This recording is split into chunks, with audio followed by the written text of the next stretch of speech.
Welcome to the Science of Parenting podcast, where we connect you with research based information that fits your family. We'll talk about the realities of being a parent and how research can help guide our parenting decisions. I am Mackenzie Young Skelling, podcast co host, and I'm a parenting educator. Hi, everyone. I am Dr. Connie Beecher. I'm a literacy professor. I am a parenting educator and parent of now two kids in their 20s, which I feel is not okay, but it happened. Every time you talk about your kids, you're like in denial of their. I am. Like, how is it that they turned 20? I don't know. Oh, goodness. Well, we've reached our final episode of this season. Can you believe it? We have talked about literacy at birth through the teen years, literacy in the community, literacy challenges, and today, in our final episode of the season, we are going to talk about how we can use books to support children's social emotional development, which personally, I love talking about social emotional development. So, to get started, let's use this as our starting point since kids often ask for a story around bedtime. We know how much they love that.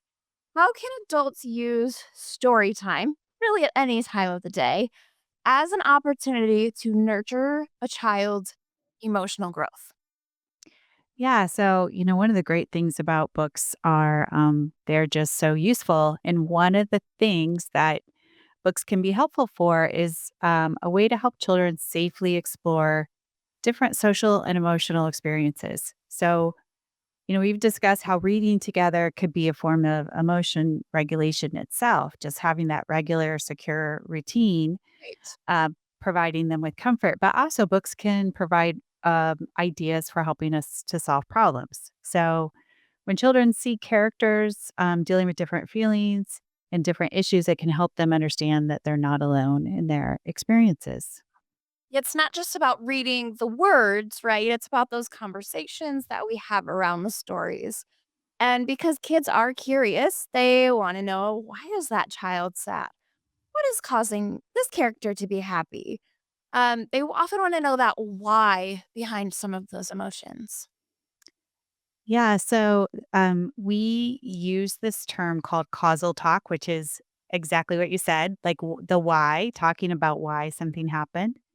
So we're going to talk today about bibliotherapy, which is really just, again, using a book to help you think about a problem, Mhm. right? And uh, we can use books to guide children through identifying why characters feel, as you mentioned, a certain way, Mhm. prompting kids to think about um, how characters express those feelings. And then, so we'll talk about like three main steps that you can go through.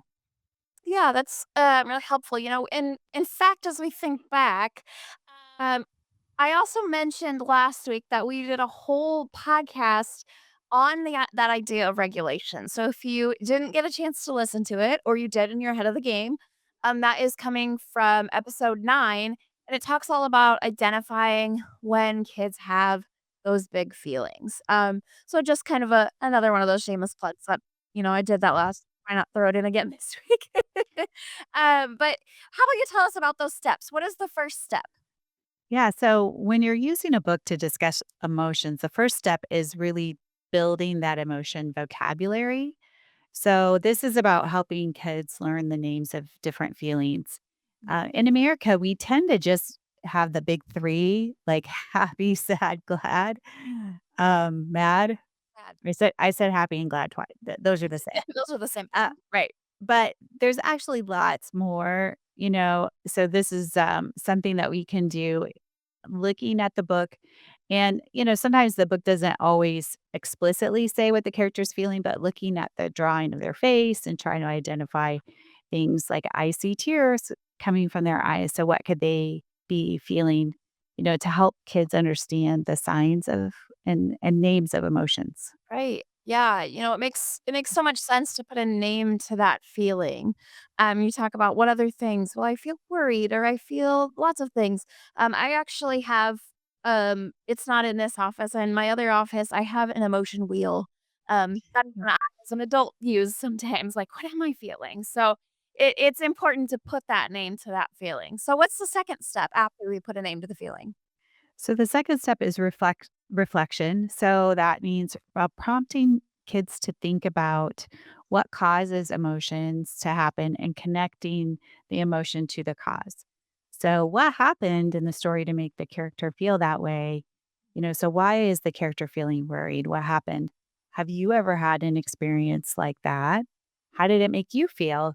We don't have to feel the same way as the character, right? We can have experiences that are similar and have a different emotion, but connecting the character's experience to the child's own life is a way to build your emotional intelligence and build empathy. Absolutely. It's not just about what the characters are feeling, but why are they feeling that way and how does it relate to the child's own experience? I know that as I've talked to my sister about some books for my nephews, they're really big into sports. So if we're feeling anxious, what kind of books can we relate to those feelings and that their own experience? So that's the second step. Um, the why behind the feelings. What is the third step? So then the third step is all about building that social and emotional intelligence. And here we're wanting children to reflect on the character's behaviors. So this is where, when we are reading a book, sometimes we don't think to question things that happen in the book, but it's okay. And in fact, it's good to do that, right? So, for example, is running away and hiding a good way to let others know that we are feeling worried? You can ask your child that, right? And so the answer is no, that's actually not a good way, but making that connection between, again, that so now we have the name, we have Yeah. the why, and then what's the behavior? How do you see that happening? What can they do better? What should they have done, or what could they do next time, right? And then that helps children think of appropriate ways to express and regulate their own emotions and solve their problems, right? We're always trying to, again, link it to what's happening in your life. Yeah, so that problem solving, right? We're not just I mean, as adults, sometimes we just wanna jump in and fix things for our kids, right? We wanna be like, "Oh, this is how you" but developing those problem-solving Mhm. skills is so important, and those steps are actionable to help them get there, right? It's like turning that story time into a mini lesson. We won't tell them it's a mini lesson, but it's a mini lesson on emotional intelligence, right? So, what types of books would lend themselves to exploring these emotions? So, you can really, there's lots of books where characters are doing lots of different things, of course, but there are books that are written specifically to help kids learn about emotions. So, for example, the Feelings book by Todd Parr talks about lots of different feelings. I'm kind of a fan of that Daniel Tiger series on PBS. And so they have the books too. And they're just very, like, honest, I think, books about, different things kids can be feeling. There's a book called The Way I Feel. So, you can also use books where the and I'm sure, parents, you could have different ones, that you can think of where characters, it's not necessarily trying to teach about feelings, but characters are having feelings, right? And you can talk about, um, getting, uh, taking those perspectives of those different characters. Right. Um, and there's also books about grief, books about kids who might worry a lot. It's so important to discuss the content of that story. But I do want to remind parents it's important to discuss the content. It's important to talk through why, what. It's the act of just getting started, remembering that that discussion doesn't have to be perfect. Please don't stress about "Oh, I'm really we really need to talk about this topic, but I'm gonna have to sit here and think about every way we're gonna talk about it before I jump into it." Just jump in. It's okay, we don't have to be perfect, and in fact, um, relating back to another podcast in season 1, way back towards the beginning, um, we wanna remember that episode 1, season 1, episode 2, sorry about that, was a great discussion about parenting and not having to be perfect, but balancing the reality that parents face on a daily basis that maybe we feel as expectations from others. It's not, um, uh, and I actually thought about this as we were getting started that like it's not about perfection, right? It's Mhm. about being perfect. So keep that in mind as you're jumping into these conversations that just go for it, right? Are there any specific things that parents should keep in mind as they have those conversations? So, as you say, just go for it and Right. don't worry so much about being perfect. And honestly, like a lot of things in life, the more you do it, the easier it'll get. It's practice. But, Yep. look for books that are really engaging. I will say that there are books out there, and I am meaning this in a completely respectful way, written by professionals, doctors maybe, where they're trying to convey some information, and it's good information. The Right. story itself might not be super exciting, Sure. and so, that's okay, but also try to find books with just like a good story, Mhm. that you can connect to. Um, the other thing I will say is, I don't suggest sending your child off to read by themselves, like, "Hey, honey, here's a book. Go figure that out." Don't, see it as something that you're gonna do together, a conversation that you're gonna have, Right. using open-ended questions and just having space to have that conversation and letting your child, really talk about their experience and even, take the lead on, asking questions. And, don't forget that you can read a book multiple times. So if you Mhm. didn't get to everything, that's fine. You can read it again. Absolutely. Um, that's so true with, like, a lot of things that we think like, "Oh, you read it once, you watch it once, and then you're done." Um, but just going back over it, you always catch something new. There's always something new Mhm. in there that comes up. So the next idea is to choose books with characters that children can connect with. I kind of mentioned this as I was talking earlier, but um, it can be especially powerful when children relate to characters who are, they might be similar to them, but there also might be situations where characters are different from them. They can see areas where maybe they're building empathy for folks that don't look or, aren't doing having the same experiences as they are, right? Yeah, so in literacy research, we call these mirror books and window books, Mm, and you wanna have both. So a mirror book is a book where you see yourself reflected. You read that yep, book and it gives you, like, a feeling of belonging and validation mhm, to see a character that is similar to you. And, we also wanna read window books. So windows are being able to look out into the experience of another person, who's having a different experience, who's living in a different place. And sure. that helps you, also build your social, and emotional intelligence and empathy. So really trying to find both. And aiming for an understanding of empathy for both people from your same situation, but also people not in your situation, right?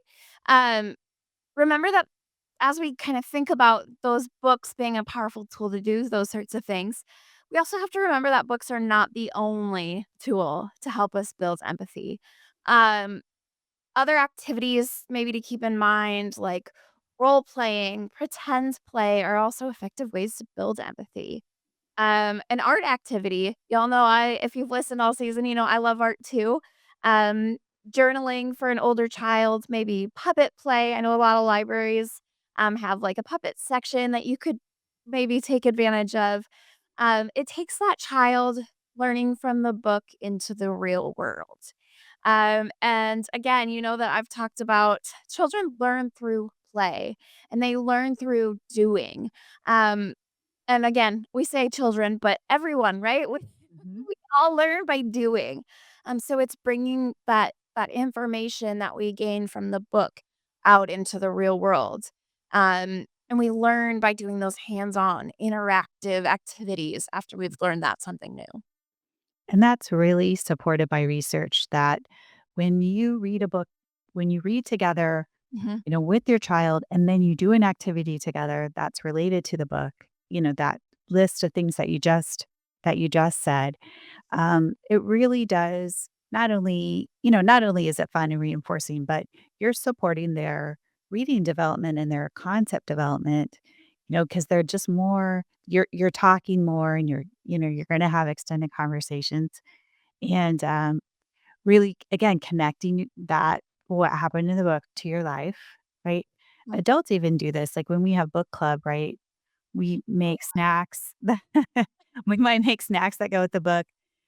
We talk with each other about, things that the characters and related to, experiences that we've had. So, Absolutely, yeah. So, you know, one of the things to emphasize is as we even talk about being adults doing some of these things, right?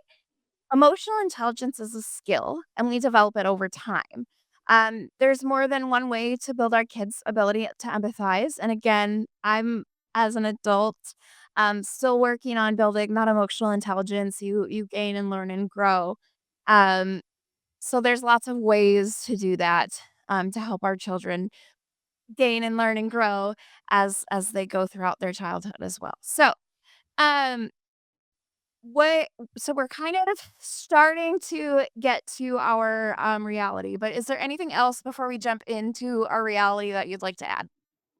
so again, I want to say, um, have fun, be patient with yourself and with your child. Yes. We want this to be a validating experience. And, although it may not feel natural at first, the more you do it, the more it will feel natural. And I'll have to say too, like, this isn't just touchy-feely kind of, "Isn't it nice? We're on to be nice." It's not about that. It's about identifying, like, people are feeling beings. A lot of what we think are thinking thought things are actually feeling things, that's just we're very feeling kind of individuals, and we know that, people who can manage their emotions and, um, that's a workplace skill. Right? It's not just for kids, right? This is for all of us, right? So people who are good at this, that's just one of the things that is good in life. So, Absolutely. So let's talk about our reality. Just a few resources that we wanna dive into. We talked through those 3 steps, which might sound intimidating to a parent. Do you have a resource for us that we if someone was like, "Oh, what do I do?" Where can we send them for that? yeah, so we'll have a link. There's a great blog from the Hausman Institute that's talks just talks through that script of, that we discussed earlier about identifying the emotion and then, talking about the why and then linking it to behavior. So you for some of you, you need to read through that again, right? That can be helpful. So we'll provide that link. And then I also have to put in a plug first, Sesame Street. They have this website that's called Sesame Street and Communities. And it's specifically for parents. They have a whole section of resources for parents all about, social emotional learning. And they've got videos and, different resources. And I just think they did a really nice job on that. Of course, that's for parents of littles, Right. Yep. but it's a really good place to start. And I think if I recall correctly about Sesame Street and Communities, they even have, like, books that kind of go along with some of those resources as well, that maybe you might not have in Mhm. hand now, but I think you can find those as well. So, really, really great ways for kind of that extended learning. And like we kinda mentioned, it takes practice, so having a script for the first couple of times that you have some of those conversations, um, it's totally okay. I'm gonna say that. It's totally okay to have that, on hand and practice it as you go through it. So, um, the next thing that we're gonna jump into is our stop, breathe, talk, the last one for this season. Remember that stop, breathe, talk is from our flagship parenting strategy, where we stop, we take a breath, we can speak with intention in our interactions with our children and with our colleagues sometimes. So I'm gonna bring in our friend Haley. Hi, Haley. Hi. this is my last question for the season. I'm really feeling sad about. You can ask us questions anytime. That's true. That's true. I know that I can. You're just an email away at the Science Parenting, so be ready for all my parenting questions that will come up. Parenting at iastate.edu. Yeah, Mhm. I got it ready. It's my draft is waiting for me to type in a question. Oh my goodness. For today though, my question is for a parent who may be having a child with feelings of anxiety related to specific fear. So in my house recently, this was dinosaurs for my daughter, totally out of the blue. Um, but when navigating those really intense feelings with your kiddos, when do you know if it's a good time to maybe read a book about it versus going to seek additional support? Yeah, good question. Hmm. We would never suggest that, for a variety of things, something that was more serious, just like read a book and get over it. We're definitely not saying that. When you have a child who has intense anxieties, say, and you've read some books together and discuss it, and that doesn't seem to be making a difference or that anxiety continues, definitely I think it's reaching out to your school professional, school counselors, to other, to your pediatrician. Sometimes, for whatever reason, um, kids need an outside adult to talk to about some things. And that's not a failure on your part. That's just a normal kind of part of that whole parenting journey. We're meant to be doing this with other folks. Yes.